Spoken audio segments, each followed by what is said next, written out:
Assalamualaikum warahmatullahi wabarakatuh. Perkenalkan nama saya Fahri Hafiz dengan 3 digit NIM akhir 071. Di sini saya kan akan menjelaskan materi ke-7 dari praktikum sistem mengenali elektrik, yaitu VFD dan motor AC induksi. Yang pertama ada VFD atau Variable Frequency Driver, merupakan perangkat penting dalam landscape otomasi. Perangkat ini berfungsi sebagai pengontrol yang menggerakkan motor listrik dengan memvariasikan frekuensi dan tegangan yang diterapkan di VFD. Pada dasarnya, VFD menyesuaikan kecepatan motor listrik AC dengan mengubah frekuensi pasokan listrik. Penyesuaian dinamis ini memungkinkan kontrol motor yang presisi, memungkinkan akselerasi dan deselerasi yang lancar, yang dapat meningkatkan kinerja dan umur motor secara signifikan. VFD umumnya digunakan dalam berbagai aplikasi, termasuk pompa, konveyor, dan kipas. Dalam mengendalikan kecepatan motor, VFD membantu mengurangi konsumsi energi dan biaya operasional. Lebih jauh lagi, VFD memberikan perlindungan yang lebih baik untuk motor dari masalah yang berkaitan dengan tekanan mekanis dan listrik, sehingga memastikan kinerja dan keandalan yang optimal. Prinsip kerja dari VFD itu beroperasi dengan mengubah daya AC yang masuk menjadi daya DC, lalu kembali menjadi output AC yang terkontrol menggunakan inverter. Proses konversi ini melibatkan beberapa komponen utama, termasuk penyarah, kapasitor, dan IGBT atau Insulated Gate Bipolar Transistor. Prinsip kerja VFD memiliki 3 tahapan, yaitu penyarahan, penyaringan, dan inverter. Yang pertama ada penyarahan. Langkah pertama melibatkan penyarahan tegangan masukan AC ke DC. Hal ini dicapai dengan menggunakan dioda atau thyristor yang mengubah daya AC menjadi bentuk DC yang berdenyut. Kemudian yang kedua ada penyaringan. Setelah perbaikan, kapasitor digunakan untuk menghaluskan DC yang berdenyut sehingga menghasilkan tegangan DC yang stabil. Bus DC ini menyediakan daya yang diperlukan untuk pembalik panggung. Yang ketiga ada pengarahan dari DC ke AC atau inverter. Inverter kemudian mengubah arus searah kembali menjadi arus bolak-balik dengan menyalakan dan mematikan IGBT secara cepat. Dengan memvariasikan frekuensi dan durasi pengalihan, inverter dapat mengendalikan frekuensi keluaran dan tegangan yang dipasok ke motor. Kemudian di sini ada motor AC induksi. Motor induksi merupakan motor listrik arus bolak-balik atau AC yang paling luas digunakan. Penamaannya berasal dari kenyataannya bahwa motor ini bekerja berdasarkan induksi medan magnet stator ke statornya, di mana arus rotor motor ini bukan diperoleh dari sumber tertentu, tetapi merupakan arus yang terinduksi sebagai akibat adanya perbedaan relatif antara putaran rotor dengan medan putar yang dihasilkan oleh arus stator. Motor induksi sangat banyak digunakan di dalam kehidupan sehari-hari, baik di industri maupun di rumah tangga. Motor induksi yang umum dipakai adalah motor induksi 3 fase dan motor induksi 1 fase. Motor induksi 3 fase dioperasikan pada sistem tenaga 3 fase dan banyak digunakan di dalam berbagai bidang industri dengan kapasitas yang besar. Kemudian ada konstruksi motor induksi.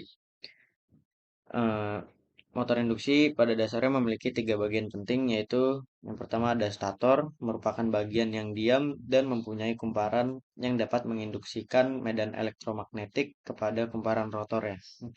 Yang kedua ada celah, merupakan celah udara, tempat berpindahnya energi dari stator ke rotor.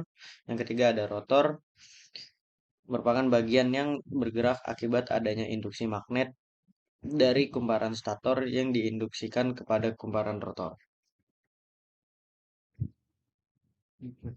Di sini ada konstruksi motor induksinya. Kemudian ada prinsip kerja dari motor induksi, itu bekerja berdasarkan prinsip induksi elektromagnetik. Pada saat sumber AC 3 fasa terhubung dengan kumparan stator, maka akan timbul medan putar di stator akibat dari arus bolak-balik yang mengalir pada kumparan stator yang mempunyai beda antar fasanya sebesar 120 derajat. Induksi elektromagnetik dari medan putar stator ini akan memotong flaks-flaks magnet pada batang konduktor rotor. Karena kumparan rotor merupakan rangkaian tertutup, maka akan menimbulkan tegangan dan arus induksi yang menghasilkan medan magnet pada rotor.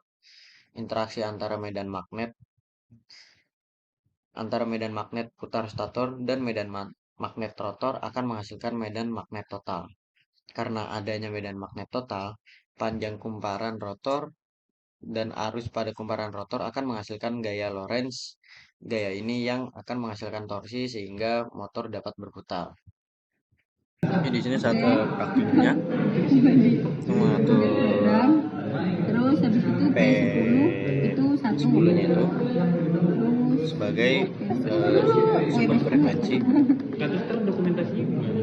Oke. Kalau gabung-gabung gitu. Dengan nilai awalnya 1 Pakai gantian dah. pot panel, kemudian lanjut ke P11 sebagai sumber start atau stop Iya. dengan 0 sebagai panel, kemudian P06 oke ya pada nilai 25 Hz sebagai batas frekuensi maksimal, kemudian P0 P12 sebagai mode stop dengan nilai 1 deselerasi.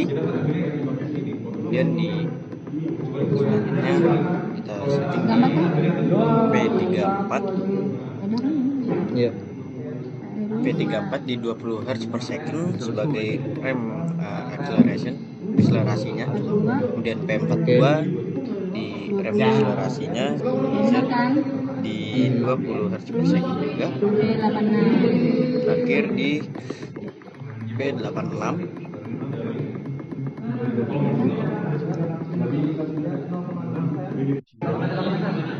di 5 Hz sebagai jog frekuensinya. Kemudian setelah selesai kita prog, kemudian kita run. Di sini sudah berjalan motornya. Terus kalau misalnya di Sini untuk mengatur kecepatannya dan akan stop di batas frekuensi maksimalnya yang sudah disesuaikan, yang sudah ditentukan di setting. Ini kebalik nggak sih arahnya? Begitu saja penjelasan modul 7 dari saya. Jika ada kurang, mohon dimaafkan. Terima kasih. Wassalamualaikum warahmatullahi wabarakatuh.